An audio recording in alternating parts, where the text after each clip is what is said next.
Halo,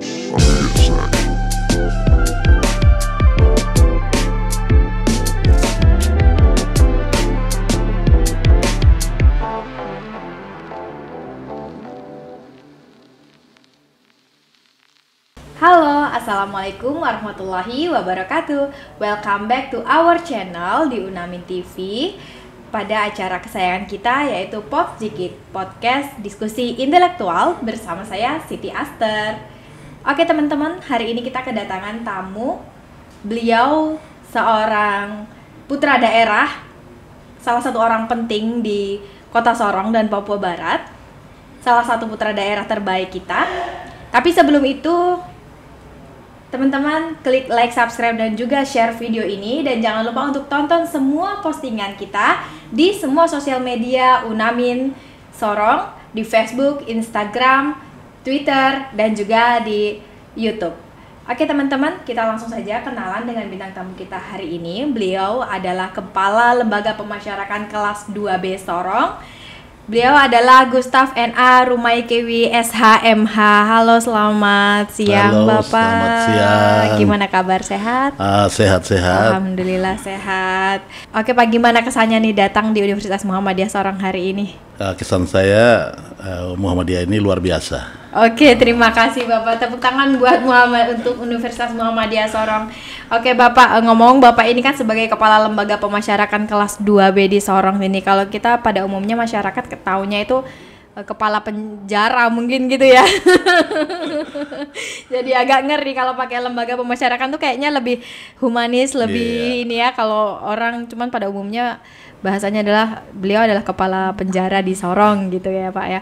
Nah ngomong-ngomong soal lembaga pemasyarakatan ini Pak, yang masyarakat umum kenal sebagai penjara, itu peranannya lembaga pemasyarakatan untuk masyarakat luas di Sorong ini selain menahan para pidana, itu apa sih Pak peranannya Pak? Baik, terima kasih. Jadi peran lembaga pemasyarakatan ini di Sorong, tetapi juga di seluruh Indonesia. Lembaga pemasyarakatan ini memang zaman dulu karena orang sebut sebagai penjara, maka kesan angker itu ada. Tetapi setelah Indonesia merdeka, kemudian sudah ada melalui beberapa perubahan-perubahan, dan sampai dengan adanya lembaga pemasyarakatan di hari ini, kita berusaha untuk tidak menonjolkan suasana itu lebih terkesan angker gitu, ya. Karena tugas kita kan memanusiakan manusia. Iya. Sehingga kalau kita kalau dengan kesan yang angker, kemudian dengan predikat atau stigma-stigma seperti itu, maka pembinaan kita itu bisa saja gagal. Iya. Nah, tetapi dengan fungsi kita selain melakukan pembinaan terhadap warga binaan, tetapi lebih daripada itu, bagaimana kita melaksanakan pembinaan itu dalam kurun waktu tertentu untuk seorang warga binaan misalnya, di ujungnya kan ada reintegrasi dan integrasi sosial, di mana mereka setelah kita bina sekian tahun dia di dalam, kemudian ada yang kita mau melakukan reintegrasi sosial melalui asimilasi dan lain sebagainya. Kegiatan-kegiatan itu kemudian di ujungnya nanti mereka misalnya dapat pembebasan bersyarat atau cuti menjelang bebas atau cuti bersyarat. Nah, itu dengan yang kita kenal dengan integrasi. Dia harus membaurkan dia dalam praintegrasi untuk bisa siap diri, untuk bisa satu ketika dia integrasi atau kembali ke masyarakat, dia bisa hidup dengan baik ya, lebih baik dari kehidupan dia sebelumnya masuk di lembaga. Nah, oke Pak, ngomong-ngomong nih, kan lembaga pemasyarakatan ini seperti yang Bapak katakan tadi bahwa memanusiakan manusia. Nah, apakah ada pembeda atau klasifikasi penempatan orang-orang di dalamnya itu sesuai dengan mungkin umur ataupun kelas sosial? Apakah ada penempatan khusus gitu Pak yang membedakan gitu?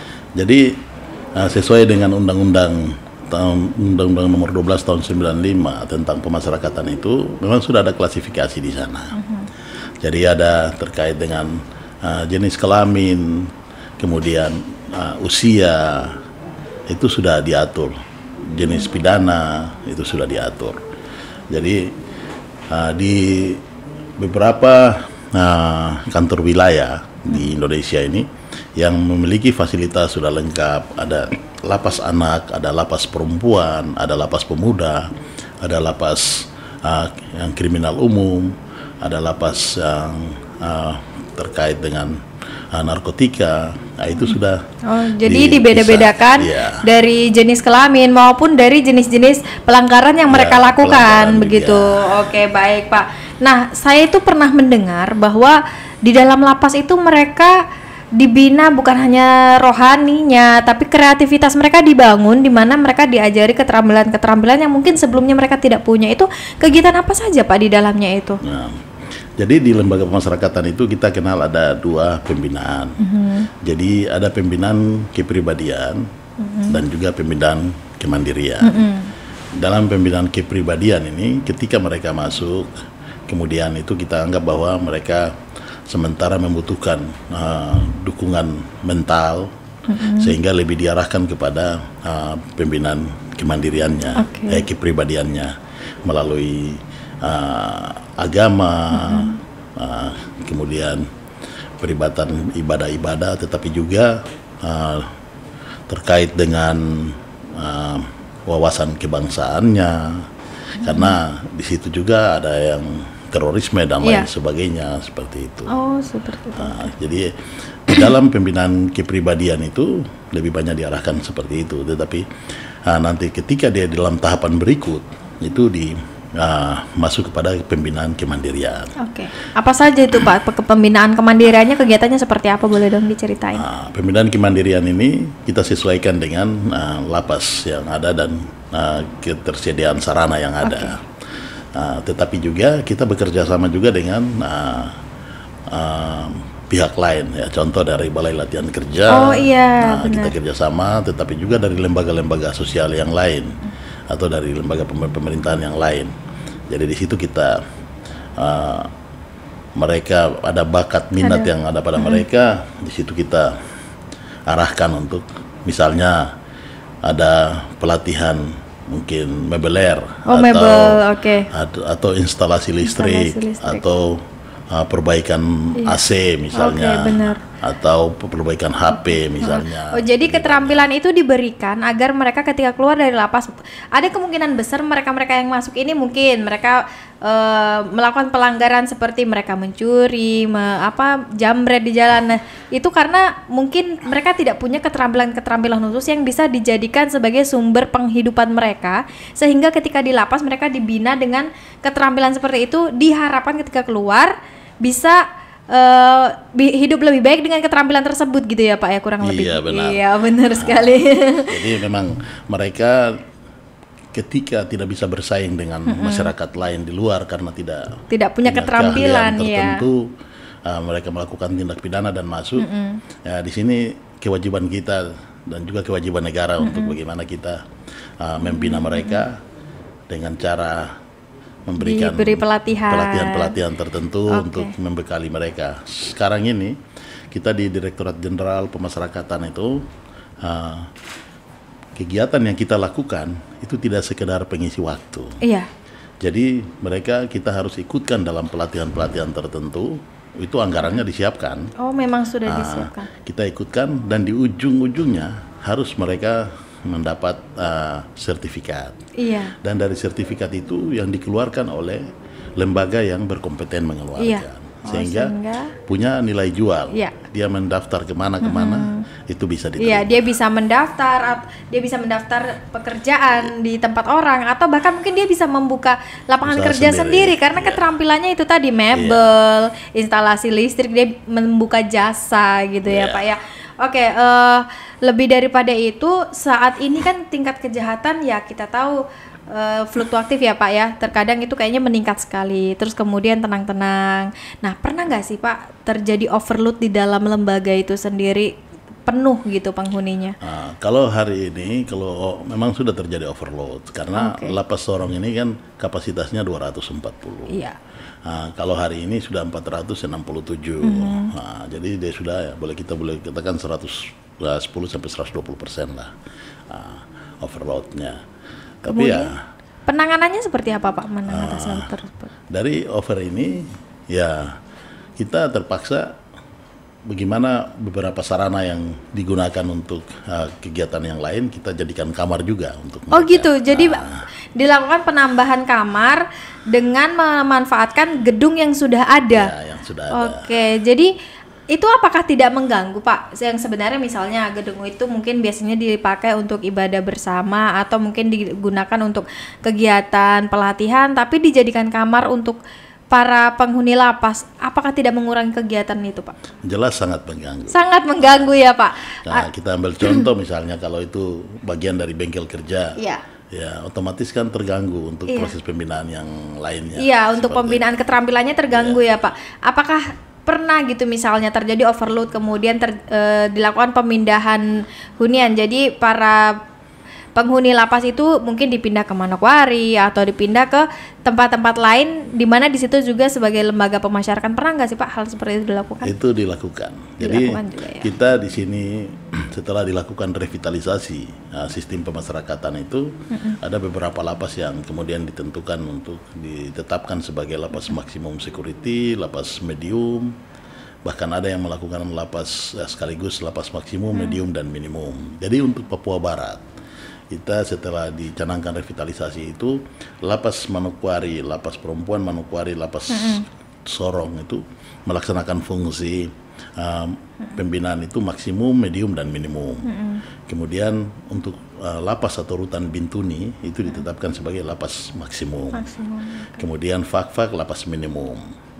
Dari penetapan ini sehingga misalnya overload di Sorong, kemudian ada beberapa yang punya risiko tinggi terkait dengan hasil asesmen yang dilakukan oleh Bapas, maka mereka ini kita harus pindahkan. Iya. Dan sudah kita lakukan, kita pindahkan ke Bintuni. Oh, dipindahkan ke Ke Bintuni. rutan Bintuni. Oke. Nah, Pak, saat ini kan banyak sekali para penghuni lapas baru ya, makanya overload itu. Nah, rata-rata dari penghuni lapas itu paling banyak kejahatan apa ya, Pak? Pelanggaran apa? Mau kalau kejahatan tuh rasanya seperti kayak kita ngejudge gitu ya. Jadi pelanggaran apa yang mereka lakukan rata-rata Di ini sini banyak? ya baik kejahatan maupun pelanggaran yang Iya. ada. Kan di sini kebanyakan ya narkotika juga cukup banyak. Oh, narkotika. Jadi di Sorong ini juga. sebenarnya Kemudian kasus narkotika banyak. Banyak pencurian. Kemudian ya pencurian kita dengar juga yang jambret Iya. yang lain sebagainya. Iya benar.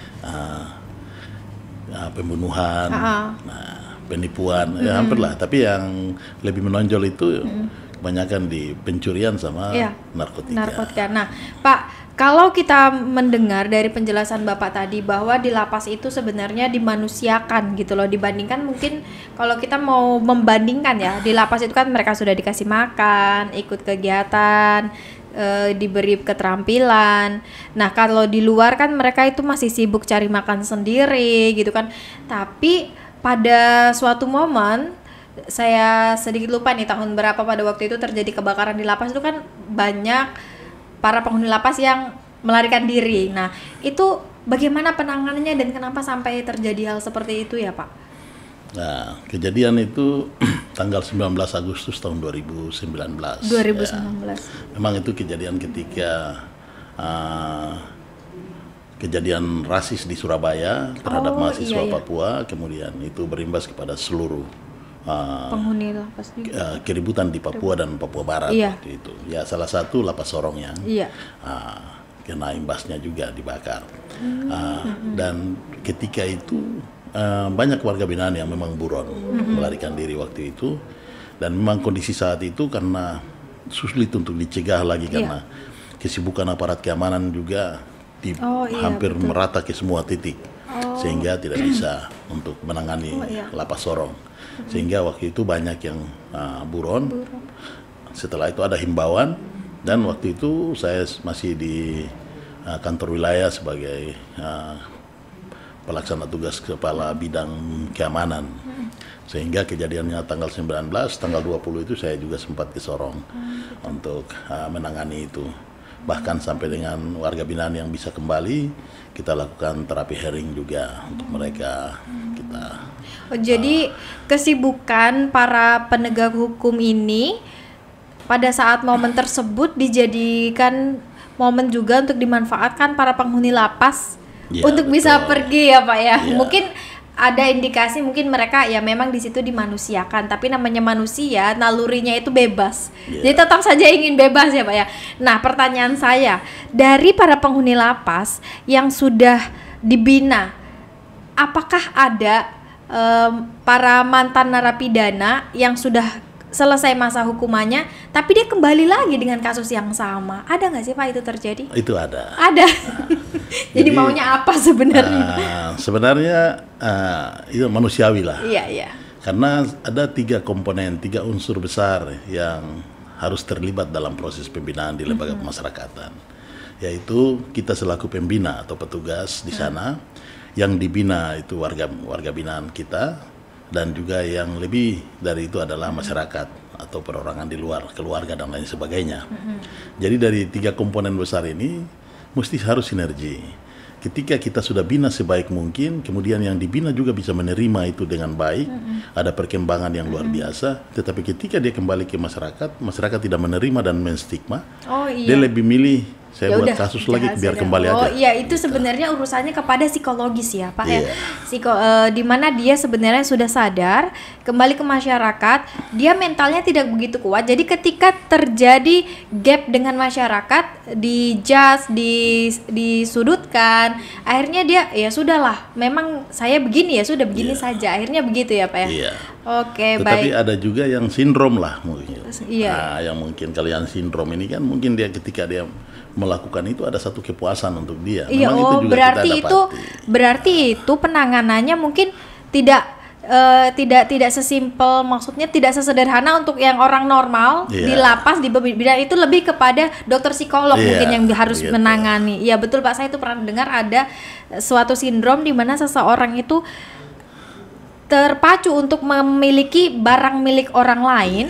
Dan sebenarnya tidak dia butuhkan, dia hanya ingin punya, dikumpulkan. Karena saya juga pernah mendapat kejadian seperti itu Pak. Jadi barang saya itu diambil dan ternyata itu sebenarnya bukan barang yang berharga, tapi diambil gitu.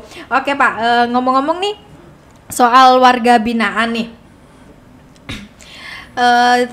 saya pernah mendengar, cuman saya ini saya tidak bisa menyebutkan data ya Pak, tapi saya pernah mendengar kabar-kabar angin bahwa di dalam lapas itu para penghuni lapas melakukan tindakan-tindakan yang tidak seharusnya, misalnya kayak masih ada transaksi narkoba secara diam-diam.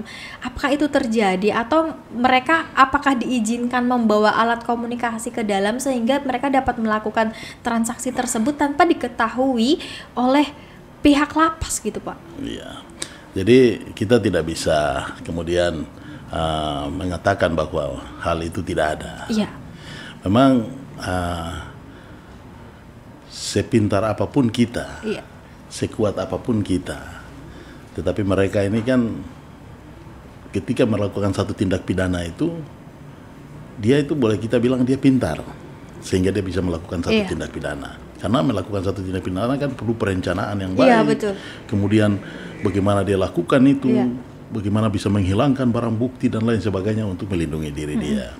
Nah, dan ketika dia masuk di lapas ini, memang aturan kita ketat, tidak boleh handphone itu kita lakukan rahasia, secara berkala, lakukan.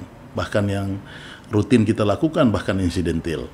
Ketika kita dapat informasi bahwa misalnya di kamar ini ada menggunakan HP, kita langsung lakukan rahasia ke tempat tersebut. Atau ada misalnya kita dapat informasi itu ada yang nyabu, atau misalnya ada yang atau mungkin itu dibawa oleh pengunjung yang menjenguk mereka mungkin ya Pak ya. Itu yang saya tadi sampaikan bahwa ketika petugas kita lalai, memang petugas kita ini ketika begitu berinteraksi dengan mereka setiap hari, itu seolah-olah menjadi teman. Jadi kayak seolah-olah saya percaya saja dengan orang itu. Padahal itu justru itu tipu dayanya orang lapas terhadap petugas. Jadi itu sering kelalaian di petugas di situ. Mungkin kurang melakukan penggeledahan barang yang dibawa. dia mungkin coba pertama bisa lolos, atau dia pelajari petugas siapa yang sudah dekat dengan dia yang tidak mungkin melakukan penggeledahan. Tahu mungkin Pace ini dia terlalu periksa. Itu sudah ada, itu biasa ini, tapi mungkin dia periksa. Di situ mereka sisipkan ke dalam. Nanti ketika kita rahasia baru ketahuan ada begitu. Berarti apakah mungkin dibuat misalnya nih untuk para petugasnya yang memang menjaga itu dilarang interaksi terlalu dekat dengan para penghuni lapas gitu, atau seperti apa? Jadi memang itu juga tidak bisa juga karena hari-hari di situ gitu ya. Ya, pertama kita hari-hari di situ dan memang kita harus bisa membaur ke mereka. Oh gitu. Harus bisa membaur, tetapi ya itu kembali kepada pribadi. Ya, mereka harus bisa menjaga gap antara siapa dia dan siapa saya, seperti itu. Okay. Dan kalau itu bisa terjadi, kemudian dia harus betul-betul laksanakan tugas pokok dan fungsi dan juga melakukan prosedur tetap yang sudah ada. Maka semua barang atau manusia yang masuk keluar ke lapas itu kan bisa wajib digeledah. Atau mungkin gini Pak, namanya manusia ya, lupa dan teledor itu kan menjadi hal yang sangat manusiawi, tapi mungkin bisa diminimalisir dengan dilakukan remindernya, seperti misalnya dalam berapa bulan sekali para petugas lapas yang khusus di tempat penjagaan itu selalu dilakukan pelatihan lagi atau workshop yang dilakukan secara kontinu setiap berperiode mungkin seperti itu, sehingga mereka akan tetap terekam secara kuat gitu terhadap diri mereka bahwa disiplin ini tetap perlu, waspada itu tetap perlu walaupun akrab. Mungkin bisa seperti itu Pak, atau bagaimana? Ya, memang itu satu hal yang sangat-sangat penting. Nah, memang kita khususnya di lembaga pemasyarakatan ini dalam pelatihan-pelatihan itu juga sering memang terbatas. Nah, ketika seseorang direkrut menjadi pegawai, itu ketika direkrut mereka tidak langsung melalui satu pelatihan contoh misalnya di kepolisian. Nah, dia harus lewati pendidikan dan lain sebagainya sampai dia bekerja. Kalau di lapas mungkin cuma pembekalan yang dasar-dasarnya saja. Nah, sehingga dia juga bekerja kurang referensi. Nah, kemudian dalam pelatihan juga sering karena terbatas.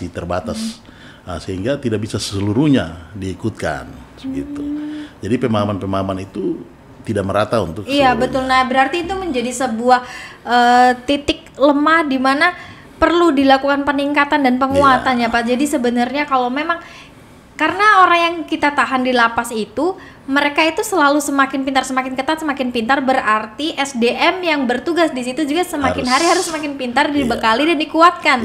Kenapa? Karena walaupun dilatih seketat apapun, dilatih sedisiplin apapun seorang manusia menjadi petugas itu, jika tidak dilakukan reminder atau penyegaran, itu tetap akan luntur Pak. Betul ya Pak ya?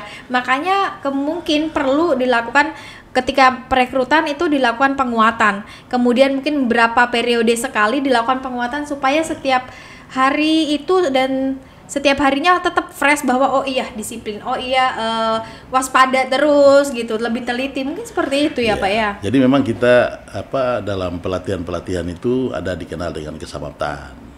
Jadi itu memang diikutkan dalam pelatihan. Ya, kalau kita wilayah timur ini kebanyakan dilaksanakan di Sulawesi Utara. Nah, memang itu terbatas, tetapi juga dari kantor wilayah juga melaksanakan program yang sama yang bisa melibatkan lebih banyak. Nah, cuma berapa tahun terakhir ini, 2 tahun ini karena pandemi COVID, memang itu tidak bisa terlaksana sehingga lebih banyak melalui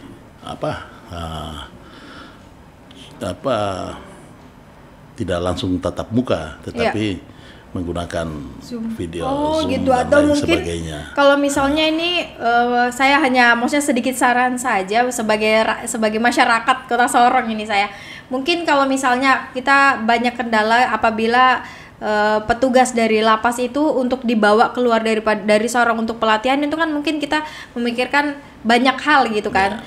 Mungkin bisa saja para pemberi materi dan pemberi diklatnya itu yang kita bawa ke sini. Jadi sekarang itu kalau di kementerian kita dengan adanya reformasi birokrasi, memang itu semua pegawai diwajibkan selama 1 tahun itu minimal dia hampir 150 jam untuk belajar. Dan pembelajaran ini baik yang dia mengikuti langsung dari Balai Diklat, tetapi juga sekarang kita dikenal dengan corporate university. Jadi corporate university ini membutuhkan pimpinan atau siapapun yang punya kemampuan lebih untuk bisa juga memberikan penguatan terhadap institusi, baik di segi pengamanan atau di bagian bidang-bidang tugas yang lain. Di sini sekarang kembali kepada petugasnya. Sebenarnya sih kalau kita mau jujur saja hari ini, semua informasi itu kan mudah kita dapati. Kita akses. Kita bisa mengakses itu. Kembali kepada pribadi, apakah ingin maju atau tidak. Walaupun pimpinan sudah menyampaikan, sudah menginstruksikan itu, kemudian melalui edaran-edaran, tetapi kalau itu kemudian tidak dipelajari juga kan sama. Jadi butuh kesadaran daripada diri sendiri untuk bagaimana bisa melaksanakan tugas lebih baik, tidak sekedar hadir ceklok, terus kemudian jaga buka pintu, tidak sekedar seperti itu. Baik. Iya, perlu peningkatan profesionalisme. Baik Bapak, terima kasih banyak telah hadir pada hari ini dan banyak informasi yang diberikan kepada kami sehingga kami tahu bahwa lapas itu bukan sekedar penjara yang memenjarakan orang, tapi juga memanusiakan manusia. Nah, Bapak boleh dong pesan-pesannya untuk masyarakat Kota Sorong tentang bagaimana supaya mereka tidak perlu masuk lapas, itu harus seperti apa gitu supaya Kota Sorong bisa lebih aman. Terima kasih Bapak, silakan. Mungkin pesan saya sebagai Kepala Lembaga Pemasyarakatan melihat perkembangan dari kasus-kasus yang terjadi di Sorong, terutama yang lebih menonjol mungkin kasus narkotika kepada pemuda, remaja, baik itu siswa atau mahasiswa. Saya berharap untuk mari kita tinggalkan hal-hal yang sifatnya tidak terpuji, tetapi juga merugikan banyak orang. Kita harus berpikir lebih konkret, lebih komprehensif bagaimana membentuk suatu kehidupan itu.